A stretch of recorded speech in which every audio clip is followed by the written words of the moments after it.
আল্লাহর পয়গম্বর মুসা কালিমুল্লাহ ছিলেন কি ছিলেন না? তিনি যখন আল্লাহ রাব্বুল আলামিনের সাথে কথা বলতে গেলেন, আল্লাহ রাব্বুল আলামিনকে বললেন, আল্লাহ আপনি কি কোনো সময় ঘুমান না নাকি? আপনি তো শেষ জামানার যে উম্মত হবে, আখিরি জামানার যে উম্মত হবে, সেই উম্মতের কুরআনুল কারীমের ভিতরে লিখে দিয়েছেন আপনার তো কোনো সময় ঘুম নাই, তন্দা নাই, আপনার কোনো ঘুমের ভাবও হয় না।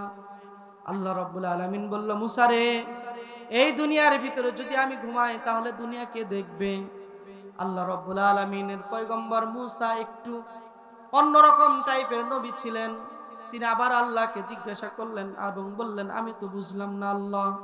আল্লাহ রাব্বুল আলামিন বললেন, তুমি একটু দুই হাতে দুই গ্লাসে পানি নাও। কি নিতে বলেছে? দুই হাতে দুই গ্লাসে দুই হাতে পানি নিতে বললেন।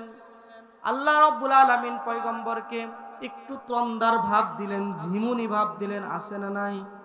অনেক সময় বসে আছেন, মসজিদে গেছেন জুমার নামাজ আদায় করার জন্য, নামাজের ভিতরে ঘুমের ঝিমুনি আসে না?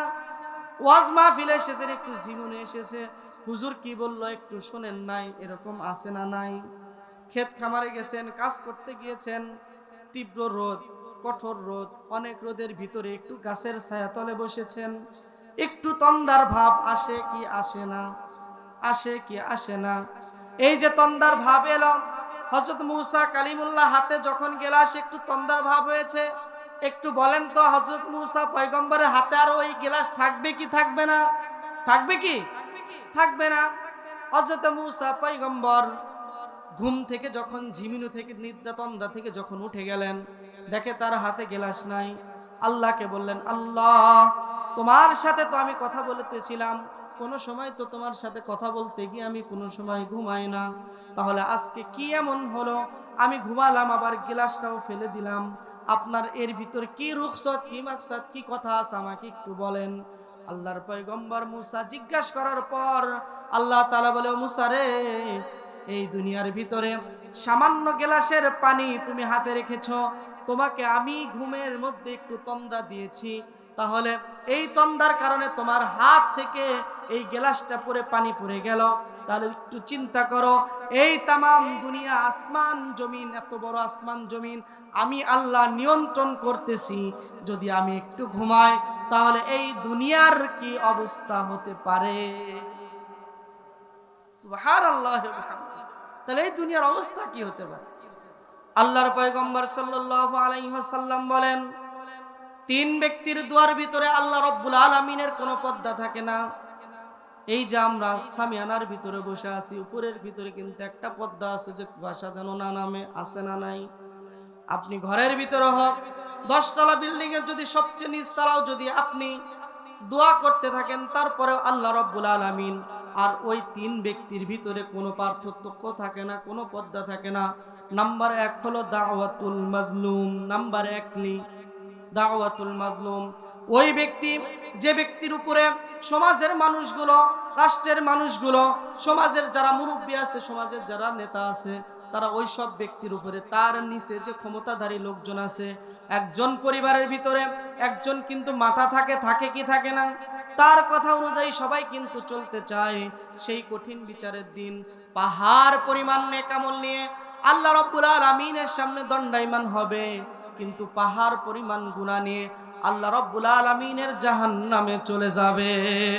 একটু বলবো, একটু আলোচনা পরে যে কথা বলতেছিলাম, এই দুনিয়ার ভিতরে যার ক্ষমতা অনুযায়ী তার চাইতে যে লোকগুলো নিচু আছে, তাকে অন্যায়ভাবে ধমক দেয়। আছে না নাই? অন্যায়ভাবে জুলুম করে। আছে না নাই? অন্যায়ভাবে মামলা মোকদ্দমার ভিতরে ফেলে রাখে। আছে না নাই? এরকম ওই যে ওই ব্যক্তির কাছে, ওই নেতার কাছে, সমাজের ওই নেতার কাছে ওই ব্যক্তি হলো মাজলুম। যখন আল্লাহকে বলে, আল্লাহ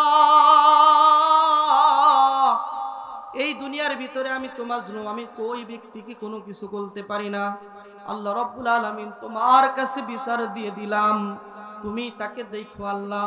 এই যে যখন বলে, তার অন্তর যে কষ্ট পায়, আল্লাহ রাব্বুল আলামিন সরাসরি তার দোয়াকে কবুল আর মঞ্জুর করে নাই। নাম্বার 2 হলো দাওয়াতুল মুসাফির। এই যে আপনার এখানে আমি এসেছি, সেই দূর থেকে সিরাজগঞ্জ থেকে এসেছি, আমি তো মুসাফির। আমি জবান দিয়ে আপনার যদি দোয়া করি তাও আল্লাহ তাআলার কাছে কবুল হবে। আমি কি মিথ্যা কথা বলছি? আমি কি নিজের কোনো প্রশংসা করছি? না, এটা আল্লাহর পয়গম্বরের কথা। আল্লাহর পয়গম্বর সাল্লাল্লাহু আলাইহি ওয়াসাল্লাম বলেন যে ওই ব্যক্তি যখন মুসাফির হয় 48 মাইল অথবা 77.2.4 77 অর্থাৎ 77 কিলোমিটার যখন যায়, তখন একটা বান্দা মুসাফির হয়ে যায়। ওই মুসাফিরের দুয়ার ভিতরে আল্লাহ রাব্বুল আলামিন ওই আসমানের যে তিনি বসে আছেন, ওই দোয়া বদদোয়া করুক আর দোয়া করুক, তার মধ্যে কোনো পার্থক্য থাকে না। নাম্বার 3 হলো দাওয়াতুল ওয়ালিদাইন। ওই পিতামাতা যখন সন্তানের জন্য দোয়া করে, আল্লাহ রাব্বুল আলামিন সরাসরি ওই দোয়া কবুল আর মঞ্জুর করে নেয়। তাহলে কয়টা বান্দা গেল? একটা হলো মাজলুম, একটা হলো মুসাফির, আর একটা হলো দাওয়াতুল ওয়ালিদাইন, পিতামাতা। এই যে পিতামাতার দোয়া আল্লাহ তাআলা সকলেই সরাসরি কবুল আর মঞ্জুর করে নেন। আপনাদের সম্মুখে আমার আজকে আলোচ্যর বিষয় হলো আয়াতুল কুরসি। আয়াতুল কুরসি যখন নাজিল হয় তখন ছিল মদিনার ভিতরে, আল্লাহর পয়গম্বর ছিল কোথায় ছিল? মদিনার ভিতরে। যখন আয়াতুল কুরসি নাজিল হয়, সর্বপ্রথম বাক্য যখন আল্লাহর পয়গম্বরের কাছে চলে আসে, আল্লাহু লা ইলাহা ইল্লাহু। আল্লাহ রাব্বুল আলামিন বলেন আল্লাহ তাআলা ছাড়া কোনো ইলাহ নাই, কোনো সত্তা নাই, কোনো মাবুদ নাই। আছে কি? আল্লাহ তাআলা ছাড়া কোনো মাবুদ নাই। এই দুনিয়াতে আসমান জমিন যিনি সৃষ্টি করেছেন তিনি কে? একটু জবান খুলে বলুন আল্লাহ। একটু জবান খুলে বলুন আল্লাহ। এই আসমান জমিন সবকিছু সৃষ্টি করেছেন তিনি কে? আমাদেরকে সৃষ্টি করেছেন তিনি কে? আমাদের রিজিকের ব্যবস্থা করেন তিনি কে? এ আল্লাহ। এইভাবে যখন কোনো বান্দা এই দুনিয়া শেষ পর্যন্ত একজন বান্দা মায়া নিয়ে ভক্তি নিয়ে যখন আল্লাহ রাব্বুল আলামিনের নাম উচ্চারণ করবে, ততক্ষণ পর্যন্ত এই দুনিয়ার ভিতরে কিয়ামত সংগঠিত হবে না। আমার ভাইরা, এই দুনিয়ার ভিতরে আমরা আল্লাহ তাআলার উপর ঈমান এনেছি কি আনি নাই? আমানতু বিল্লাহ, আল্লাহ তাআলার উপর ঈমান এনেছি, অদৃশ্যের উপর ঈমান এনেছি। আল্লাহ তাআলাকে আমরা কোনো সময় কোনোদিন দেখি নাই, একটুও দেখি নাই, একটুর জন্য আমরা দেখতে পারি নাই, তার কোনো নূরও দেখি নাই। এই দুনিয়ার ভিতরে বর্তমান অবস্থায় আরো কয়েক বছর আগের গণনা অনুযায়ী 800 কোটি মানুষ। কয়শো কোটি মানুষ? 800 কোটি মানুষের ভিতরে 200 কোটি মুসলমান। 200 কোটি, জবান খুলে বলেন 200 কোটি কি? কথা বলে না। 200 কোটি কি? আমার কি অসন্তুষ্ট হচ্ছেন আপনারা? কথা কি বোঝা যায় না? রাগ করতেছেন? 200 কোটি কি? 200 কোটি মুসলমান। আরো বাকি থাকে কয়শো কোটি? 600 কোটি। এই 600 কোটি হচ্ছে এই দুনিয়ার ভিতরে প্রায় 3500-এর উপরে ধর্ম আছে। কয়টি ধর্ম আছে? আমরা তো জানি হিন্দু, মুসলিম, বৌদ্ধ, খ্রিস্টান, এই 4টার কথাই জানি। আর কোন ধর্মের কথা তো আমরা জানি না, এমনকি আমি নিজেও জানি না। এই যে দুনিয়ার ভিতরে এতগুলো ধর্ম, এই ধর্মের ভিতরে এই 200 কোটি মানুষ, আরো বাকি কিন্তু 600 কোটি মানুষ রয়েছে। ওই 600 কোটির ভিতরে কিন্তু আমাকে আপনাকে রাখে নাই। আল্লাহ রাব্বুল আলামিন আমাকে আপনাকে এই 200 কোটির ভিতরে আল্লাহ রাব্বুল আলামিন শেষ নবীর উম্মত হিসাবে কবুল আর মঞ্জুর করেছেন। এই 200 কোটি মানুষ যে আছি, আল্লাহর পয়গম্বরকে সাহাবী আরজ করলেন, ইয়া রাসূলুল্লাহ, এই যে দুনিয়ার ভিতরে যতগুলো মানুষ যখন বাচ্চা অবস্থায় এই দুনিয়াতে নবজাতকগুলো যখন তৈরি হয়, নবজাতক যখন এই দুনিয়ার ভিতরে ভূমিষ্ঠ হয়, প্রসব হয়, মায়ের পেট থেকে যখন দুনিয়াতে আসে, তারা কোন ধর্ম নিয়ে আসে? তারা কি আগের থেকেই নির্ধারিত ধর্ম? আল্লাহর পয়গম্বর বলে না, প্রত্যেকেই ইসলাম ধর্মের উপরেই দুনিয়াতে ভূমিষ্ঠ হয়, কিন্তু তার সমাজ, তার রাষ্ট্র, তার গোষ্ঠী, তার পরিবার তাকে বিভিন্ন ধর্মের ভিতরে নিয়ে যায়। আমার কথা হলো, আজ থেকে 200 বছর অথবা 300 বছর আগে যদি আপনি চিন্তা করেন, আপনার দাদা, তার দাদা, আপনি হয়তো আপনার দাদা পর্যন্তই খেয়াল রাখবেন, তার বাবার নাম কি আমি যদি জিজ্ঞাসা করি হয়তো বলতেও পারবেন না, এমনকি আমি নিজেও বলতে পারবো না। এই যে তিনটা, আমি দুনিয়ায় আছি, আমার সন্তান যতদিন দুনিয়ার ভিতরে রয়েছে, তার সন্তান যতদিন দুনিয়ার ভিতরে রয়েছে, এই কয়দিনই আমার নাম থাকবে, কিন্তু তারপরে আমার নাম থাকবে না। এই যে দুনিয়ার ভিতরে আমরা যেরকম খোঁজ নেই না, আজ থেকে 2-3 ফিরি, অর্থাৎ আমার দাদা, তার দাদা, তার দাদা হয়তোবা ইসলাম ধর্মের ভিতরে ছিল না, হয়তোবা বিধর্মীর ভিতরে ছিল, আল্লাহ তাআলা আমাকে আপনাকে ইসলাম ধর্মের ভিতরে নিয়ে এসেছেন। পূর্বের জামানার নবী রাসূলরা এই নবীর উম্মত হওয়ার জন্য আল্লাহ তাআলার কাছে দোয়া করেছেন। এই যে আল্লাহ তাআলা আমাকে আপনাকে দুনিয়ার ভিতরে সৃষ্টি করেছেন এবং এক আল্লাহ তাআলার ইবাদত করার জন্য তৌফিক দান করেছেন, এজন্য আপনারা খুশি নাকি বেজার? তাহলে এই দুনিয়ার ভিতরে এই 200 কোটি মানুষের মধ্যে আমাকে আপনাকে রেখেছেন এবং কোরআনের সঠিক হক কথা বলার জন্য তৌফিক দান করেছেন, শোনার জন্য তৌফিক দান করেছেন। এজন্য আবারও শুকরিয়া আদায় করি, আলহামদুলিল্লাহ। আমানতু বিল্লাহ ওয়া মালাইকাতিহি, ঈমানে মুফাসসালে আমরা পড়েছি কি পড়ি নাই? ওয়া মালাইকাতিহি, ফেরেশতাদের উপর বিশ্বাস আনতে হবে। এই দুনিয়ার ভিতরে আমি আপনি যতদিন দুনিয়ায় বেঁচে থাকব, আমরা কিন্তু সবচাইতে উত্তম মাখলুকাত হিসাবে আমাকে আপনাকে দুনিয়াতে প্রেরণ করেছে, করে কি করে নাই? এই দুনিয়ার ভিতরে যারা সব সময় সর্ব অবস্থায় পৃথিবী সৃষ্টি থেকে আজ পর্যন্ত ওই সব ফেরেশতারা আল্লাহ তাআলার আমলের নেক আমলের মধ্যে লিপ্ত আছে কি নাই? ওর ভিতরেও কিন্তু তার চাইতেও কিন্তু মানুষ উত্তম, তার চাইতেও কারা উত্তম? কেন উত্তম জানো? এই দুনিয়ার ভিতরে আল্লাহ তাআলা মানুষকে গুনাহ করার শক্তি দিয়েছেন, বিবেক বুদ্ধি দিয়েছেন, কিন্তু ফেরেশতাদেরকে কোনো বিবেক বুদ্ধি দেয় নাই। দিয়েছে কি? তাদের কোনো গুনাহ করার শক্তি দেয় নাই। এই যে আল্লাহ রাব্বুল আলামিন আমাদেরকে এই ফেরেশতার উপর বিশ্বাস আনতে হবে কি হবে না? জিবরাইল আলাইহিস সালাতু ওয়াস সালাম, ইসরাফিল আলাইহিস সালাতু ওয়াস সালাম, মিকাইল আলাইহিস সালাতু ওয়াস সালাম, এবং আমাদের আপনাদের যে জান কবজ করে তার নাম কি? তার নাম কি? আজরাইল আলাইহিস সালাতু ওয়াস সালাম। এই যে 4টা ফেরেশতা বড় আছে, তার চাইতেও আরো অনেক দ্বিগুণ ফেরেশতা আছে না নাই? তাহলে আমানতু বিল্লাহ, আল্লাহ তাআলার উপর বিশ্বাস গেল, ফেরেশতার উপর আমাদের বিশ্বাস আনতে হবে। ওয়া কুতুবিহি, কিতাবের উপর বিশ্বাস আনতে হবে। এই দুনিয়ার ভিতরে 104টি কিতাব, কয়টি কিতাব? 104 খানা কিতাব আল্লাহ তাআলা দুনিয়াতে প্রেরণ করেছেন। তার মধ্যে হচ্ছে 100 সহিফা, আর একটি হলো, আর 4টি হলো বড় কিতাব, তাওরাত, জাবুর, ইনজিল, কুরআন। এই সবটি কিতাবের মধ্যে সবটি এরকম। এই ডায়েরির ভিতরে কিন্তু আমি যতটুকু লিখেছি একদিনে কিন্তু লিখি নাই। একদিনে লিখেছি কি? একদিনে লিখি নাই, অনেক দিন এই ডায়েরি লিখেছি। এরকম গ্রন্থ আকারে সবগুলো সহিফা এবং সবগুলো কিতাব আল্লাহ তাআলা এই দুনিয়ার ভিতরে প্রেরণ করেছেন।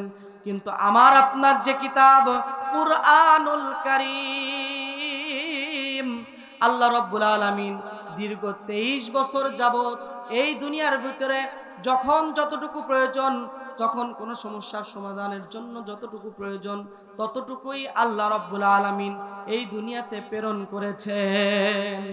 তাহলে কিতাব কয়টি? বড় কিতাব কয়টি? 4টি। তাওরাত কিতাব চলে গেছে, তার নবী রাসূল চলে গেছে, তার সাথে সাথে কিতাবের মেয়াদ উত্তীর্ণ হয়ে গিয়েছে। কিতাবের উপর বিশ্বাস আনতে হবে, কিন্তু তার উপর আমাদের কোনো আমল করা যাবে না। জাবুর চলে গেছে, জাবুরের যে নবী রাসূল দুনিয়াতে ছিল তারা চলে গেছে, তার উপর বিশ্বাস আনতে হবে, কিন্তু আমল করা যাবে না। ইনজিল চলে গেছে, হযরত ঈসা আলাইহিস সালাতু ওয়াস সালাম চলে গেছে, উপরে চলে গেছে, তিনি আবার দুনিয়াতে আসবেন। ওই যে ঈসা আলাইহিস সালাতু ওয়াস সালাম চলে গেছে, তার সাথে সাথে তার কিতাব ইনজিল কিতাবের কিন্তু মেয়াদ চলে গেছে। কিন্তু সর্বশেষ কিতাব কুরআনুল কারীম আল্লাহ রাব্বুল আলামিন এই দুনিয়াতে যখন প্রেরণ করেছেন, সেই কিয়ামত আগ পর্যন্ত, যতদিন পর্যন্ত এই দুনিয়া জীবিত থাকবে, দুনিয়া থাকবে, ততদিন পর্যন্ত এই কুরআনুল কারীমের উপর আমাদের বিশ্বাস আনতে হবে কি হবে না? তাহলে কিতাবের উপর বিশ্বাস গেল, তাহলে আল্লাহ তাআলার বিশ্বাস গেল, ফেরেশতার বিশ্বাস গেল, কিতাবের উপর বিশ্বাস গেল, রাসূলি রাসূলদের উপর বিশ্বাস করতে হবে, হবে কি হবে না? রাসূলদের উপর বিশ্বাস করতে হবে। ওয়াল ইয়াউমিল আখির, পরকালের উপর বিশ্বাস করতে হবে। এই দুনিয়ার ভিতরে আমি আপনি যে দুনিয়ার ভিতরে এসেছি, এই দুনিয়া থেকে আমাদের চলে যেতে হবে কি হবে না? আজ থেকে 50 বছর পর অথবা 100 বছর পর এই দুনিয়ার ভিতরে কিন্তু আমি আপনি থাকবো না, থাকবো কি? এই দুনিয়ার ভিতরে আমি যতদিন রয়েছি, এই দুনিয়ার ভিতরে আমি আপনি যতদিন রয়েছি, ততদিন এই দুনিয়ার ভিতরেই কিন্তু আমাদের কবরের সামান তৈরি করতে হবে, হবে কি হবে না? এই দুনিয়ার কখন মৃত্যুবরণ করব, সেই পরকালের ভিতরে যখন চলে যাব, আল্লাহ রাব্বুল আলামিন কিন্তু আমাদেরকে এই দুনিয়ার ভিতরে পাঠাইছেন পরীক্ষার জন্য। কিসের জন্য? এই পরীক্ষার ফলাফল, দুনিয়াতে যদি কোনো পরীক্ষা দেওয়া হয়, দুনিয়াতে যদি কোনো পরীক্ষা দেওয়া হয়, এই দুনিয়ার ভিতরে যখন কোনো পরীক্ষা দেওয়া হবে, প্রথমবার যদি ফেল করা হয়, আবার দ্বিতীয়বার পরীক্ষা দেওয়ার সুযোগ আছে না নাই?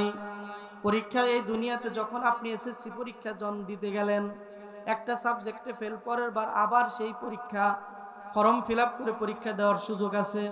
এমনকি যদি এক বছরে গেল, 2 বছর গেল, 3 বছর পারলাম না, টাকা দিয়ে পরীক্ষা পাশ করার সুযোগ আছে না নাই? চাকরির পরীক্ষা দিতে গিয়েছেন, চাকরি নিতে গিয়েছেন, আপনি পরীক্ষায় পাশ করলেন না, 10 লাখ 15 লাখ টাকা দিয়ে চাকরি নেওয়ার সুযোগ আছে না নাই? পরীক্ষার পাশ করার সুযোগ আছে না নাই? কিন্তু আমি আপনি যখন এই দুনিয়া থেকে চলে যাব, যখন সেই অন্ধকার কবরে চলে যাব, তখন কিন্তু আমি আপনি যখন অন্ধকার কবরে চলে যাব, তখন যদি এই দুনিয়ার পরীক্ষায় পাশ করে না যেতে পারি, তাহলে কি আর দ্বিতীয়বার দুনিয়ায় আসার সুযোগ আছে? আছে কি? একটু জবান খুলে বলেন, আছে কি? জবান নিয়ে কৃপণতা করবেন না। আল্লাহ রাব্বুল আলামিন, অনেক বান্দা রয়েছে, জিহ্বা আছে, মুখ আছে, চেহারা আছে, সব আছে, কিন্তু কথা বলতে পারে না। আছে না নাই?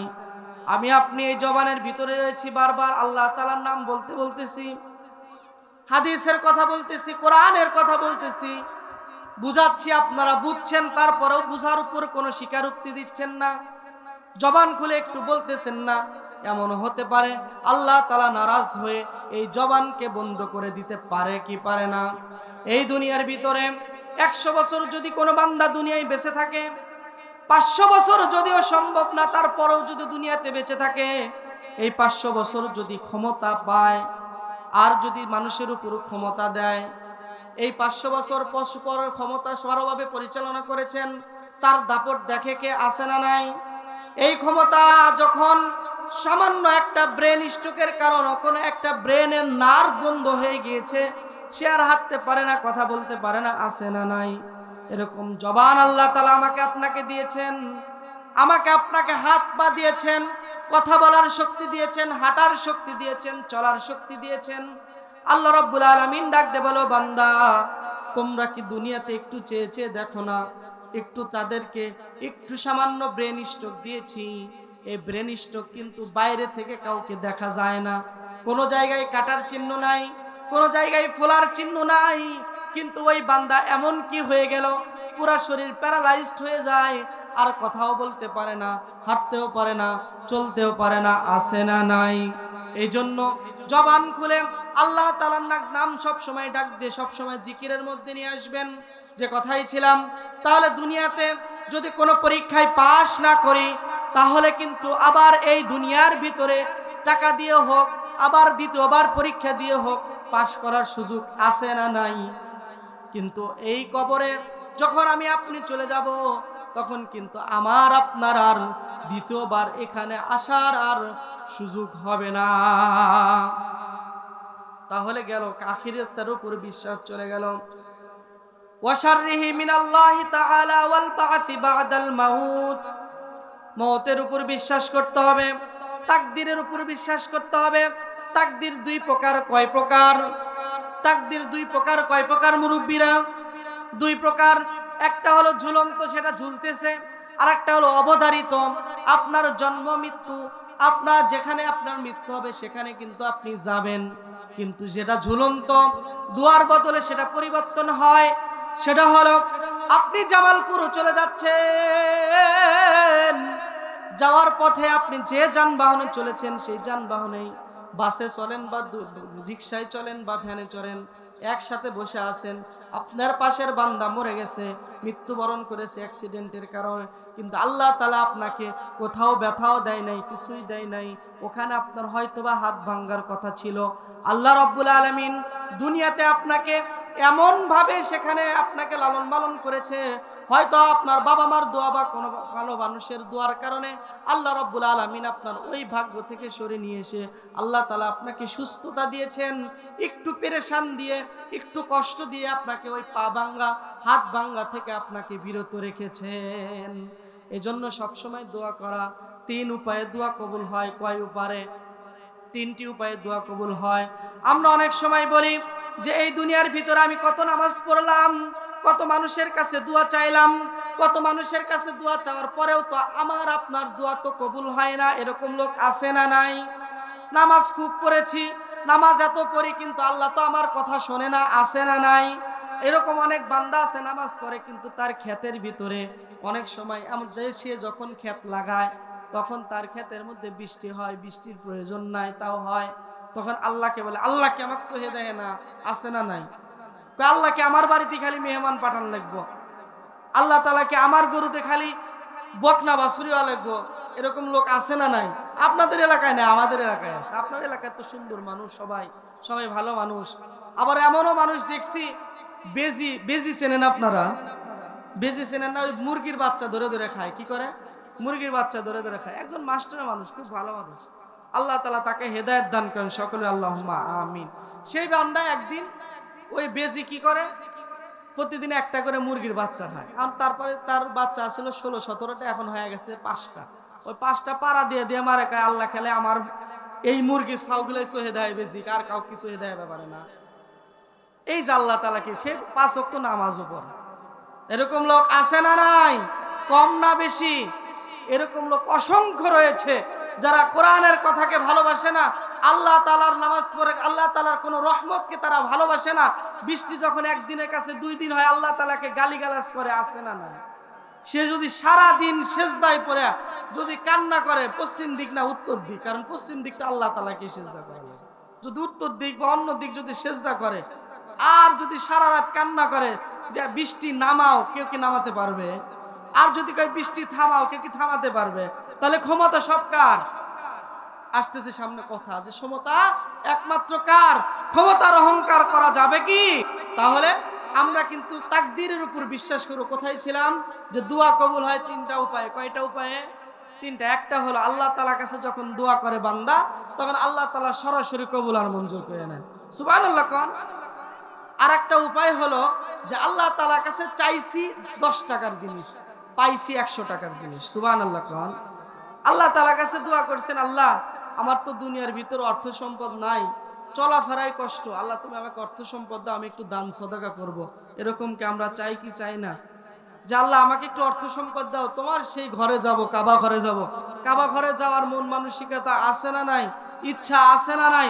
কার কার আছে? দুহাত তুলে আল্লাহ তাআলাকে দেখায়, আল্লাহ, সবাই বলেন আল্লাহ আমাদেরকে তোমার ঘরে, কাবা ঘরে নেওয়ার জন্য তৌফিক দান করে দিও, সকলে আল্লাহুম্মা আমিন। হাত নামান। তাহলে আপনি চাইছেন, এখন আপনাকে আল্লাহ তাআলা ধন সম্পদ দিলেন, তাহলে আল্লাহ তাআলার কাছে বলেন, আল্লাহ এত দোয়া করলাম, আল্লাহ তুমি আমার দোয়া কবুল হইলে না। অমুক যাতে সে সুদ খায়, ঘুষ খায়, মানুষের উপর অন্যায় করে, জুলুম করে, মানুষের নাফরমানি করে, ওই বান্দাকে তোমার এত তুমি হ্যাঁ এত পছন্দ করো। এরকম লোক আছে না নাই? আমি কি ভুল বলতেছি? মনে হয় কথা কি আমি ঠিক বলতেছি? তাহলে ওই সব বান্দা তখন চিন্তা করে যে আল্লাহ দোয়াই করবো না, নামাজও পড়বো না, দোয়াও পড়বো না, আছে না নাই? আমার ভাইরা একটু মনোযোগ দিয়ে শোনেন। আল্লাহ রাব্বুল আলামিন যখন প্রথম জান্দা দোয়া করে, আল্লাহ রাব্বুল আলামিন সরাসরি দোয়া কবুল আর মঞ্জুর করে নেয়। আবার যখন দোয়া করে আল্লাহ রাব্বুল আলামিন ওইটুক দেয় না, আল্লাহ রাব্বুল আলামিন এত বেশি দান করেন। আল্লাহ রাব্বুল আলামিন তার হয়তোবা অনেক বড় অসুস্থতা ছিল, অসুস্থতা তার হয়তোবা ক্যান্সার ছিল, লক্ষ লক্ষ কোটি কোটি টাকা তার খরচ হয়ে যাবে, দোয়ার কারণে আল্লাহ রাব্বুল আলামিন ওই ক্যান্সার রোগী তাকে দেয় নাই। সুবহানাল্লাহ। বাড়িতে গিয়ে পড়েন। আবার এমন হয়তো ছিল তার সন্তান অসুস্থ হবে, আল্লাহ তাআলা তার সন্তানকে অসুস্থতা দেয় নাই।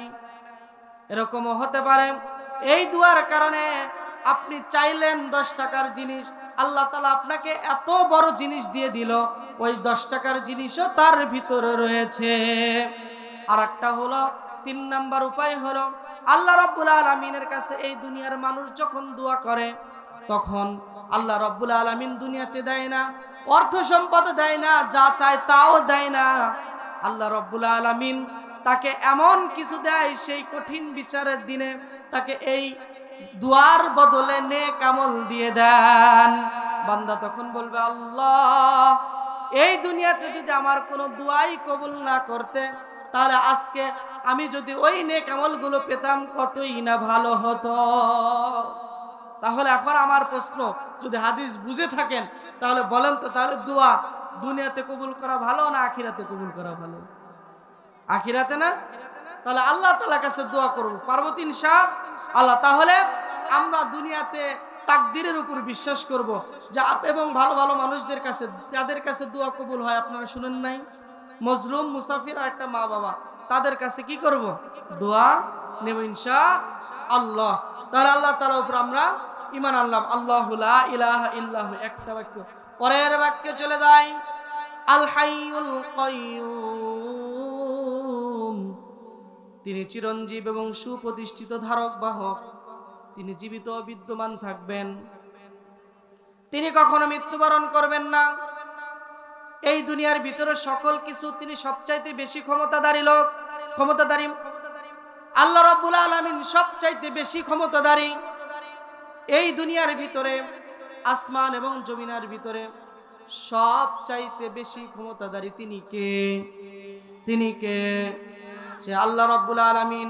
তাকে আল হাইয়ুল কাইয়্যুম বলা হয়। ইসমে আজম হচ্ছে আল হাইয়ুল কাইয়্যুম।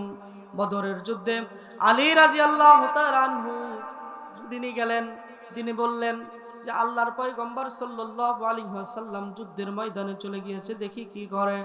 আল্লাহ রাব্বুল আলামিনের পয়গম্বরকে বলতে দেখেন যে এই দুনিয়ার ভিতরে তিনি সিজদায় অবনত হয়ে আল হাইয়ুল কাইয়্যুম বলে আল্লাহ তাআলাকে ইসমে আজম জপতেছেন। তারপরের বাক্যে চলে যায়, লা তাখুযুহু সিনাতু ওয়ালা নাউম, তাকে তন্দ্রা এবং নিদ্রা তাকে কোনো সময় স্পর্শ করতে পারে না। তার কোনো নিদ্রাও নাই, তার কোনো ঘুম নাই, তার কি নাই? তার কোনো ঘুম নাই। আল্লাহর পয়গম্বর মূসা কালিমুল্লাহ, আপনারা নাম শুনেছেন নাকি? এই মূসা কালিমুল্লাহ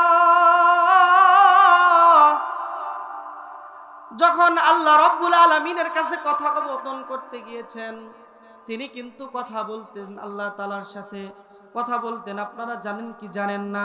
জানেন কি? আপনারা হয়তো জানেন না, আজকে জেনে নেন। আল্লাহর পয়গম্বর মূসা কালিমুল্লাহ ছিলেন কি ছিলেন না? তিনি যখন আল্লাহ রাব্বুল আলামিনের সাথে কথা বলতে গেলেন, আল্লাহ রাব্বুল আলামিনকে বললেন, আল্লাহ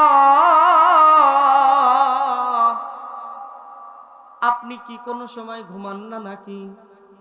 আপনি তো শেষ জামানার যে উম্মত হবে, আখিরি জামানার যে উম্মত হবে, সেই উম্মতের কুরআনুল কারীমের ভিতরে লিখে দিয়েছেন আপনার তো কোনো সময় ঘুম নাই, তন্দ্রা নাই, আপনার কোনো ঘুমের ভাবও হয় না। আল্লাহ রাব্বুল আলামিন বলল, মূসা রে, এই দুনিয়ার ভিতরে যদি আমি ঘুমাই তাহলে দুনিয়া কে দেখবে? আল্লাহ রাব্বুল আলামিনের পয়গম্বর মূসা একটু অন্যরকম টাইপের নবী ছিলেন।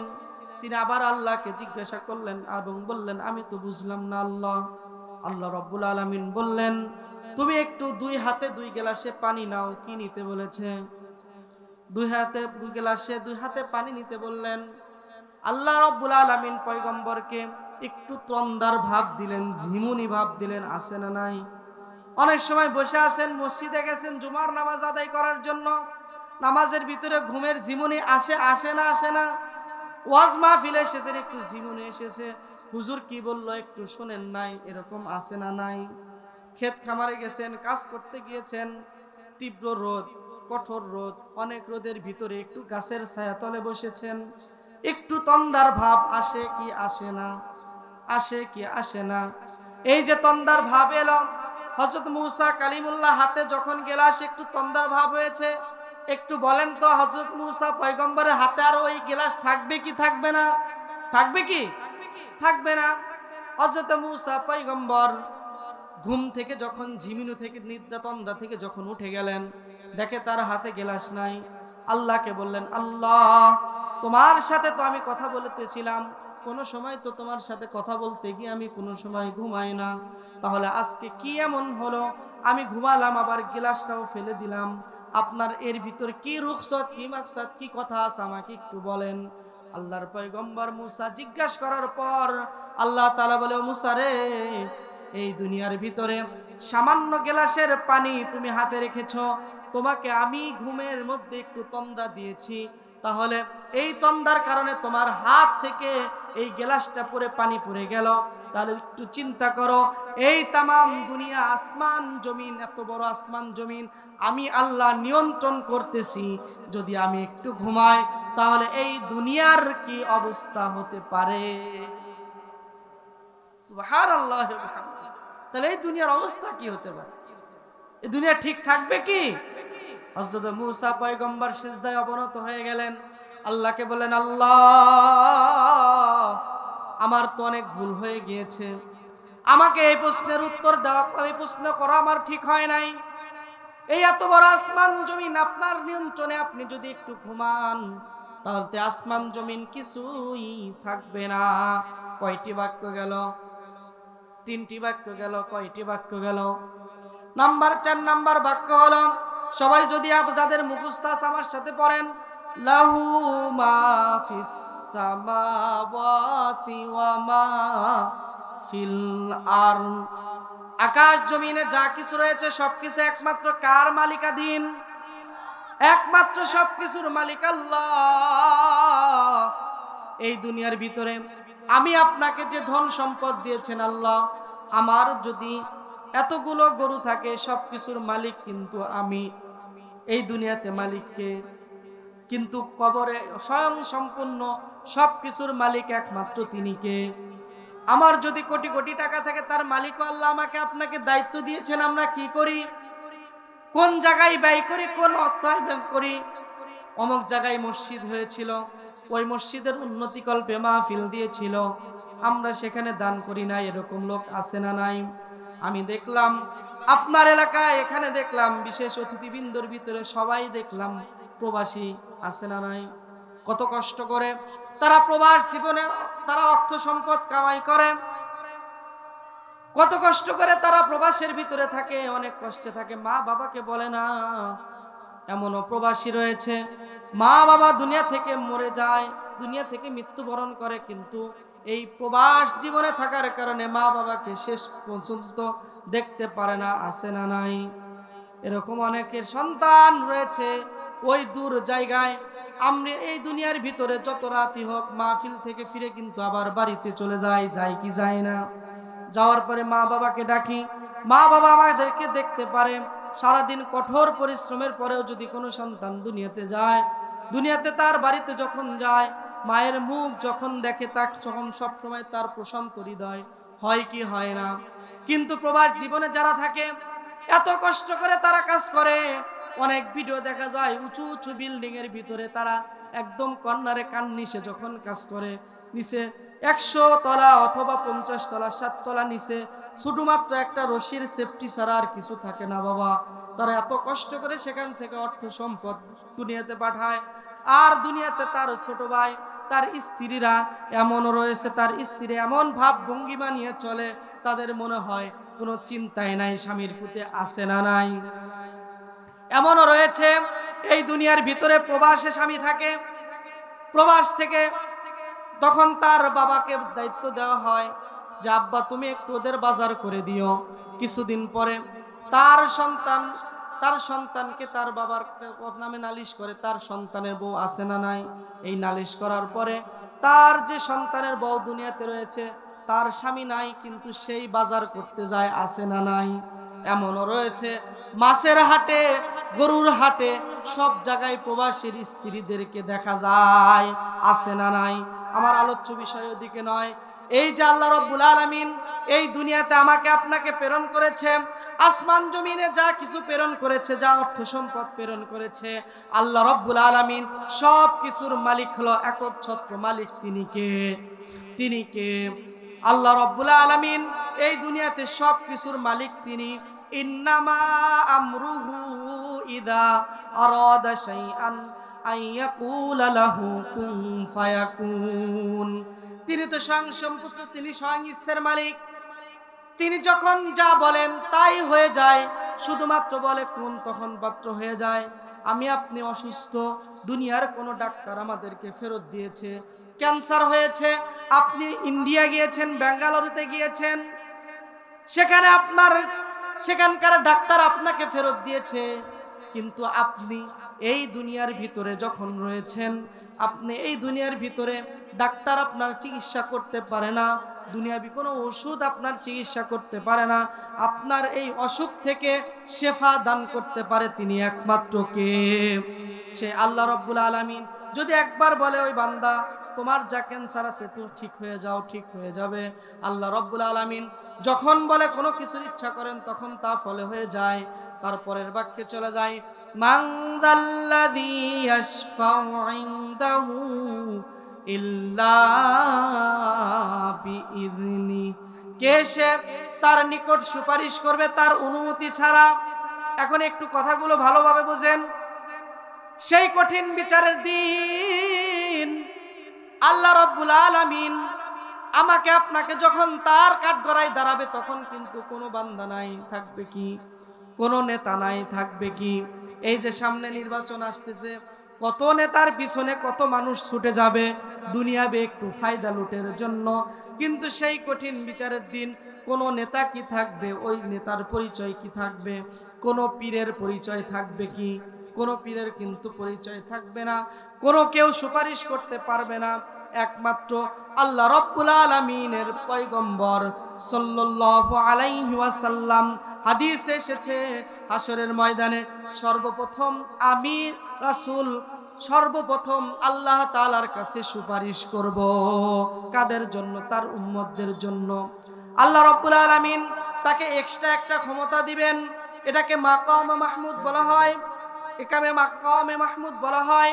আল্লাহ রাব্বুল আলামিনের পয়গম্বর সাল্লাল্লাহু আলাইহি ওয়াসাল্লাম বলেন, সেদিন আমি নিজে তাদেরকে, আমার উম্মতদেরকে কি করব? সুপারিশ করব। কার অনুমতি নিয়ে? আল্লাহ তাআলার অনুমতি নিয়ে। আমার কথা যদি বুঝে থাকেন, এই দুনিয়াতে কোনো পীর, কোনো মুরিদকে কখনো দিনও এই দুনিয়া থেকে সুপারিশ করে আল্লাহ তাআলার জান্নাতে নিতে পারবে না। এই দুনিয়াতে যত বড় ক্ষমতাধারী মানুষই থাকুক না কেন, একমাত্র আল্লাহ তাআলা যাকে দায়িত্ব দিবেন, হাদিসে পাওয়া যায় ওই সব বান্দাকে দায়িত্ব দিবেন যে বান্দা কুরআনুল কারীমকে মুখস্থ করেছেন এবং তার উপর আমল করেছেন।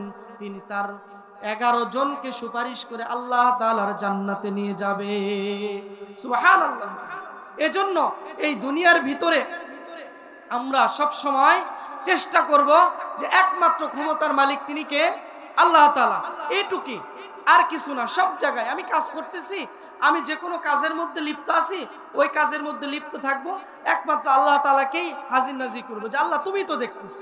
আমি কোনো গুনাহের কাজে যাচ্ছি না, আমি গুনাহের কাজে একমাত্র আল্লাহ তাআলা, যত অন্ধকারই থাকুক না কেন। আল্লাহর পয়গম্বর সাল্লাল্লাহু আলাইহি ওয়াসাল্লাম বলেছেন যে কোনো বান্দা যদি 4টি কাজ করে, কয়টি কাজ? 4টি কাজ করে। একটা হলো নামাজ, 5 ওয়াক্ত নামাজ জামাতের সাথে আদায় করা, হালালকে হালাল হিসেবে ভক্ষণ করা, হারামকে হারাম হিসেবে বর্জন করা এবং রমজানের রোজা সঠিকভাবে আদায় করা। যদি কোনো বান্দা, আল্লাহ তাআলার পয়গম্বর বলেছেন, আল্লাহি, ওই আল্লাহর কসম যার হাতে আমার জীবন মরণ, সে আল্লাহ তাআলার কসম, যদি কোনো বান্দা এই 4টি কাজ সঠিকভাবে আদায় করতে পারে, তাহলে আল্লাহ তাআলার জান্নাত তার জন্য ফরজ হয়ে যাবে। সুবহানাল্লাহ।